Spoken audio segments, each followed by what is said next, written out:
Hello everyone, I am Prinita Tiwari from myonlineshiksha.com. I hope you are doing well and staying safe.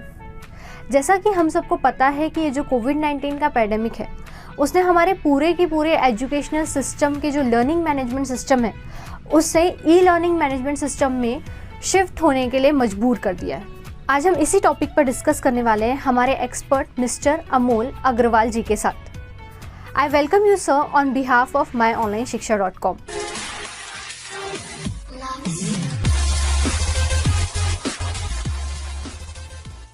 Hello sir, welcome to My Online Shiksha.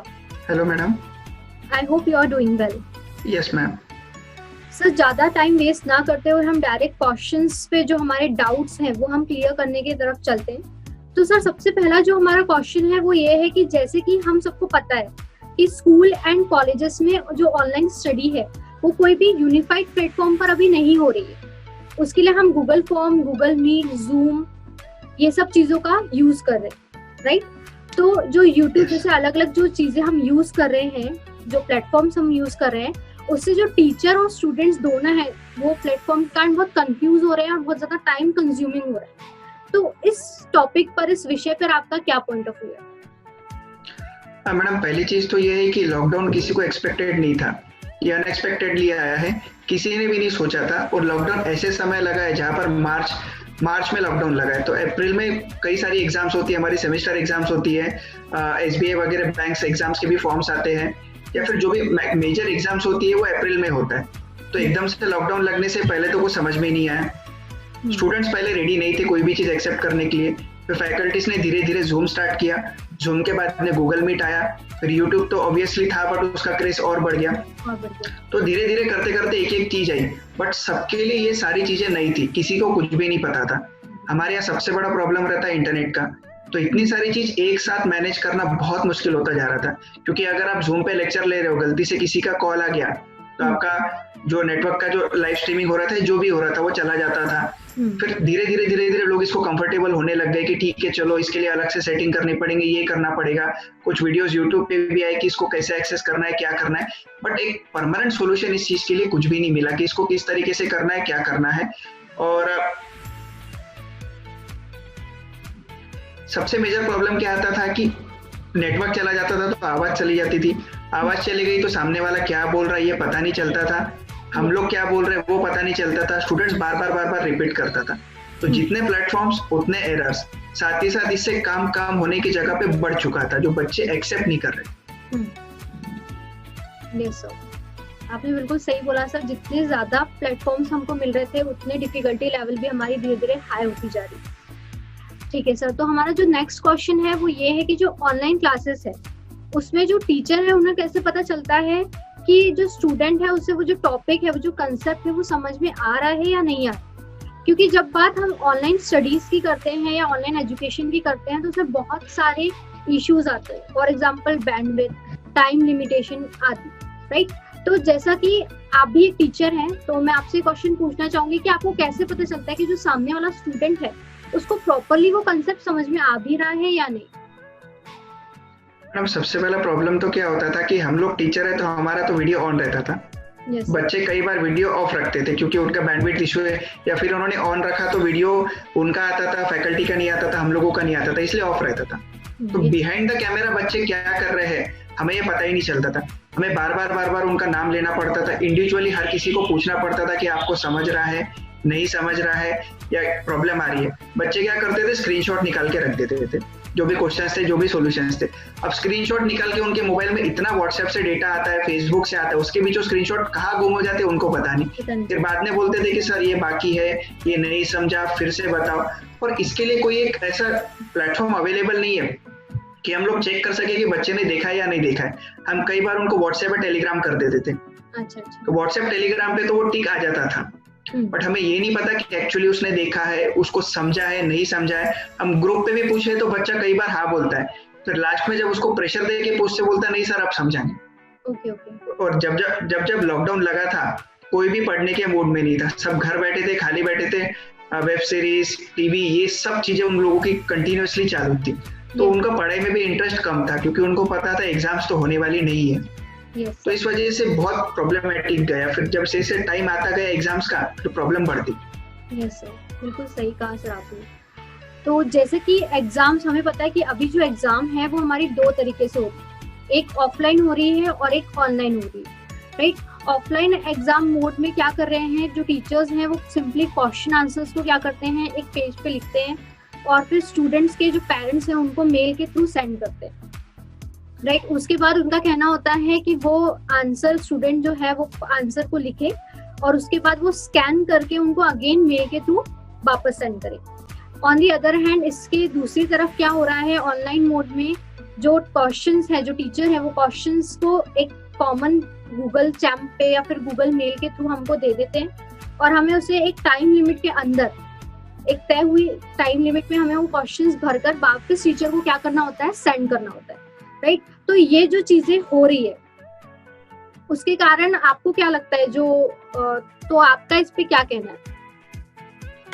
देखिए, मैं जो point बोलूंगा ये कई लोगों को बिल्कुल अच्छा नहीं लगेगा, क्योंकि इसके सबसे पहला रीजन क्या है कि जैसे ही क्वेश्चंस आते हैं बच्चों का एक अलग से ग्रुप होता है, पूरे क्वेश्चन वहां सर्कुलेट हो जाते हैं, क्वेश्चन वहां सर्कुलेट होते हैं, कई बार बच्चे साथ में मिलकर आंसर्स देते हैं। बट अब इसमें हम लोग उनको भी दोष नहीं दे सकते, क्योंकि पैंडेमिक एक ऐसी चीज थी कि वो लोग भी वेल प्रिपेयर नहीं थे, उनको भी नहीं पता था क्या करना है क्या नहीं करना है। कई बार फिर केबीसी में जैसा एक्सपर्ट एडवाइस होता है वैसा कोई ना कोई उनके पास अवेलेबल होता है, वो उसका एक्सपर्ट एडवाइस लेके कर लेते हैं। या लास्ट में हम लोगों का फेवरेट गूगल बाबा तो अवेलेबल ही है, क्योंकि आप कितना भी प्लेटफॉर्म डाल दो। यस सर, तो बेसिकली वही क्वेश्चन है कि टीचर ये डिटरमाइन कैसे करे, टीचर ये पता कैसे लगाए कि जो आंसर उनके पास आया है वो सत्यता से आया है या फिर वो कहीं से चीटिंग करके किया गया है। मैडम, इसके लिए तो अभी तक के तो कोई चीज अवेलेबल नहीं है। आप अगर बच्चों का वीडियो भी ऑन रख दो फिर भी वो बिहाइंड द कैमरा क्या कर रहा है आप उसको प्रेडिक्ट नहीं कर सकते। तो इसके कई रिसर्च भी हुए, शायद चेन्नई का एक फेमस रिसर्च है, उसमें ये बोला गया था कि बच्चों को जो क्वेश्चंस दिए थे वो बच्चे इस तरीके के आंसर्स दे ही नहीं सकते थे। कई बार उन्होंने अपने लेवल से ज्यादा, मतलब जैसे अगर 4th स्टैंडर्ड का क्वेश्चन पूछा है तो 12th स्टैंडर्ड के बच्चे के हिसाब से उन्होंने आंसर दे दिया। एक ग्रेजुएशन का क्वेश्चन पूछा है तो उन्होंने 5th 6th स्टैंडर्ड से, ऐसे कई सारी चीजें उसमें देखी गई है जो ये हुआ है। अब इसमें प्रॉब्लम ये क्या है कि हम सिस्टम को भी दोष नहीं दे सकते, क्योंकि उनके पास में भी स्पेसिफिक टाइम लिमिट नहीं थी कि क्या करना है क्या नहीं। आपने देखा होगा कई सारी यूनिवर्सिटीज के एग्जाम डिले पे डिले होती गई, सिस्टम फेल हुआ, एग्जाम्स उन्होंने प्रोक्योर की थी बट टाइम पे बच्चों का लॉगिन ही नहीं हुआ, बच्चों को एग्जाम से बाहर फेंक दिया। या ये चीजों के लिए, क्योंकि इंडिया में कई सारी ऐसी रूरल एरियाज है, जैसे अगर हम बात करें तो पहाड़ी एरिया से, हिली रीजन से, जहाँ पे नेटवर्क नहीं के बराबर आता है, वहां के बच्चों के लिए आप कुछ भी नहीं कर सकते। और ये भी सुविधा नहीं है कि वहां पर कोई सेंटर हो जहाँ पे इंटरनेट अच्छे से आता हो या फिर वो ट्रेवल कर सके। तो इस वजह से ये सब प्रॉब्लम्स आती गई। तो एक सिस्टम ऐसा कोई बना ही नहीं कि जहाँ क्रॉस चेक कर सके, अगर हो भी तो वो लोगों को पता नहीं था। तो सर, जैसा कि आपको पता है कि व्हाट्सएप का भी बहुत ज्यादा यूज हो रहा है, इस्तेमाल हो रहा है ऑनलाइन जो एजुकेशन हो रही है उसमें। तो जो भी लर्निंग कंटेंट है उसकी डिलीवरी का हम क्या कर रहे हैं, व्हाट्सएप का यूज कर रहे हैं। जैसे कि जो लेक्चर्स की पीपीटी होती है उसके वीडियोस एंड इमेजेस को हम क्या करते हैं, कैप्चर करते हैं और फिर स्टूडेंट को भेजते हैं व्हाट्सएप के द्वारा।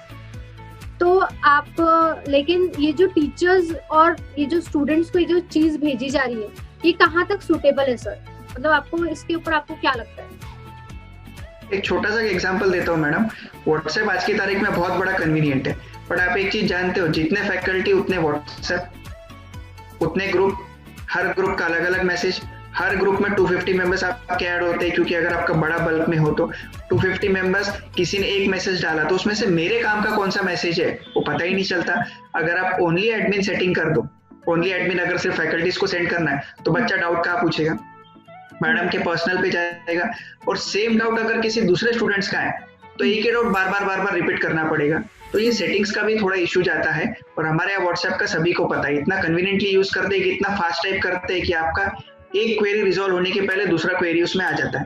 प्लस उसमें दूसरा इशू क्या है कि अगर आप सिर्फ स्क्रॉल भी कर लो तो आपको ब्लू टिक आ जाएगी। कई लोग पुराना वर्जन यूज करते हैं तो उनपे ब्लू टिक नहीं आती है, तो उन्होंने देखा नहीं देखा वो पता ही नहीं चलता है। और ब्लू टिक सिर्फ स्क्रॉल पे आ गई तो उसने ओपन किया, देखा नहीं किया, डाउनलोड किया, ये हमें पता नहीं। और ये कन्वीनियंट भी नहीं कि हम हर बच्चे को कॉल करके पूछे या ये करे। ठीक है, एक टाइम पे आप कर भी ले, बट एक हद होती है कि बच्चा झूठ भी बोल सकता है कि हाँ मैडम मैंने देखा है, हाँ मैंने किया है, हाँ सर मैंने देखा हुआ, या फिर ये सब चीजें मैंने कर रखी। तो आप ये पहचान ही नहीं पाओगे कि वो सच बोल रहा है नहीं बोल रहा है।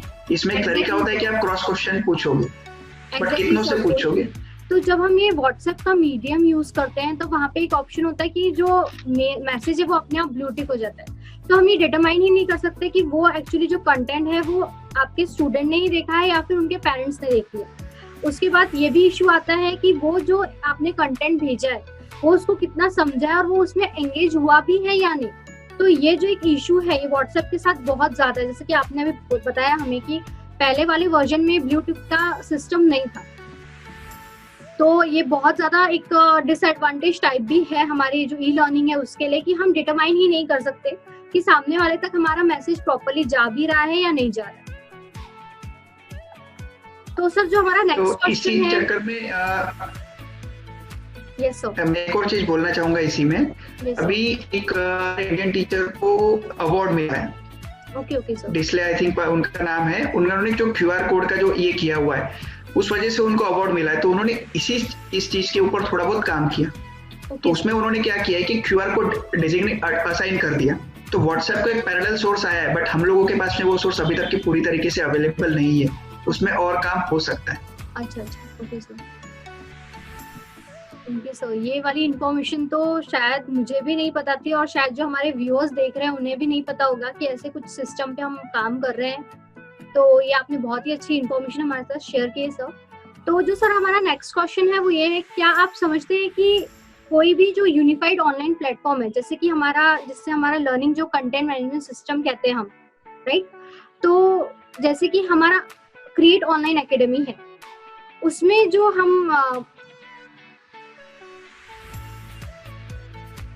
हमारा जो क्रिएट ऑनलाइन एकेडमी है उसमें हम क्या कर सकते हैं, हम क्वेश्चंस को ऑनलाइन लेक्चर्स को वीडियोस को हम सेंड कर सकते हैं, हम असाइनमेंट भी दे सकते हैं, हम चेक भी कर सकते हैं कि सामने वाले ने वो वीडियो देखा है या नहीं देखा है, और देखा है तो कितने देर तक देखा है, राइट।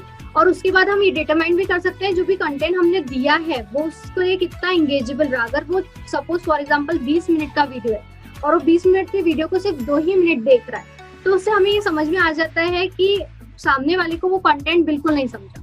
और अगर ऑन दी अदर हैंड वही सेम बंदा उस वीडियो को 40 मिनट देख रहा है, 20 मिनट के वीडियो को, इट मीन्स उसको बहुत ही ज्यादा इंगेजेबल लगा, उसको कुछ न्यू इनोवेटिव लगा उस चीज में, इसलिए वो बार बार वो क्या कर रहा है, वो वीडियो को फिर से देख रहा है और चीज समझने की कोशिश कर रहा है, राइट। इसके साथ साथ हमारे पास क्रिएट ऑनलाइन एकेडमी में ये भी एक फीचर है कि हम जो असाइनमेंट्स है वो दे सकते हैं, टेस्ट ले सकते हैं, सर्टिफिकेट दे सकते हैं।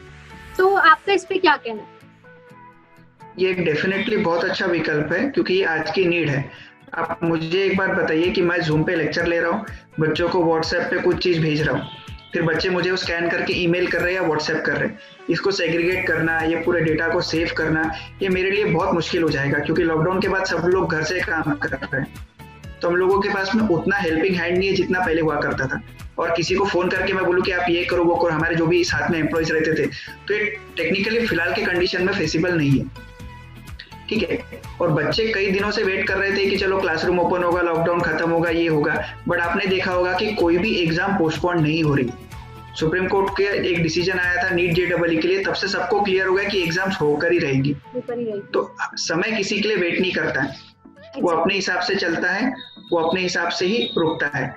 तो हम क्यों वेट करना, मेरा सब बच्चों से यही कहना है। तो अगर ऐसा कोई प्लेटफॉर्म अवेलेबल है तो ये उनके लिए एक बहुत बूम होगा। साथ ही साथ सभी लोग जो एक रहेंगे, जिनको भी इसकी नीड रहेगी, उन सब के लिए एक चीज अच्छी रहेगी ताकि वो यूजर फ्रेंडली भी हो और उनका काम मिनिमम टाइम में हो जाए। इससे समय की भी बचत होगी और एजुकेशन भी स्मूथली होगा। क्योंकि हम लोग एक कहावत बोलते हैं, मतलब एक अभी नया ट्रेंड आ चुका है कि दिस इज द फ्यूचर। अब एजुकेशन इसी तरीके से चलेगा, अब ये बदलने नहीं वाला है, आपको ऑनलाइन की आदत डालनी ही पड़ेगी। एग्जैक्टली। तो sir from your point of view की जो हमारा लर्निंग मैनेजमेंट सिस्टम है ये कैसा होना चाहिए और इसमें और क्या क्या फीचर्स ऐड हो सकते हैं, आपके पॉइंट ऑफ व्यू से क्या लगता है आपको? सबसे पहली चीज तो मैडम एक ही उसमें इम्पोर्टेंट है कि वो लो नेटवर्क पे चलना चाहिए, क्योंकि मैक्सिमम बच्चे रूरल एरिया को बिलोंग करते हैं। लॉकडाउन से मैक्सिमम बच्चे अभी तक रिटर्न नहीं आए। दूसरी चीज वो यूजर फ्रेंडली होना चाहिए, जब नया नया जूम आया था 99% क्राउड को यही नहीं पता था कि उसमें वीडियो किस तरीके से ऑन करना है, या वीडियो ऑन होने के बाद में उसमें किस तरीके से उसको स्पॉटलाइट वीडियो करना है, या फिर सिर्फ फैकल्टीज बोल रहा है तो वही देखना है, उसको ज्वाइन कैसे करना है, माइक किस तरीके से ऑन करना है, ये चीजें भी कई लोगों को पता नहीं थी। फिर यूट्यूब पे इसके वीडियोज आने के बाद में वो लोगों ने देखे और वो चीज समझा। दूसरी चीज, ये मिनिमम इन्वेस्टमेंट पे होना चाहिए, क्योंकि लॉकडाउन की वजह से कई लोगों की जो इकोनॉमिकल कंडीशंस बोलते हैं वो बहुत थोड़ी मुश्किल हो चुकी है, चाहे वो फैकल्टीज रहो, चाहे वो स्टूडेंट रहो, या फिर उनके फैमिलीज रहो, तो वो इकोनॉमिकल होना चाहिए, प्लस वो रेडीली अवेलेबल होना चाहिए, स्टूडेंट्स को जल्दी से जल्दी समझ आना चाहिए, और जो फैकल्टीज इसको ले रहे हैं वो लोग भी इसको अच्छे तरीके से लेते आना चाहिए। ओके सर, बिल्कुल वेल सेड सर, आपने जो कहा बिल्कुल सही कहा।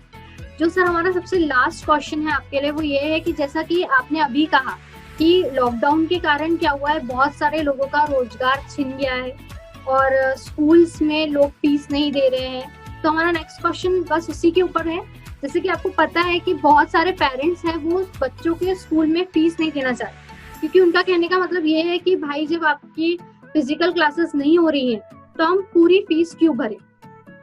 ठीक है, तो अंततोगत्ता क्या हो रहा है, यानी end of the day actually क्या हो रहा है कि जो ये सफर करने वाला है वो पूरा की पूरा स्टूडेंट ही सफर करने वाला है, क्योंकि कहीं ना कहीं उसी की एजुकेशन है वो रुक रही है।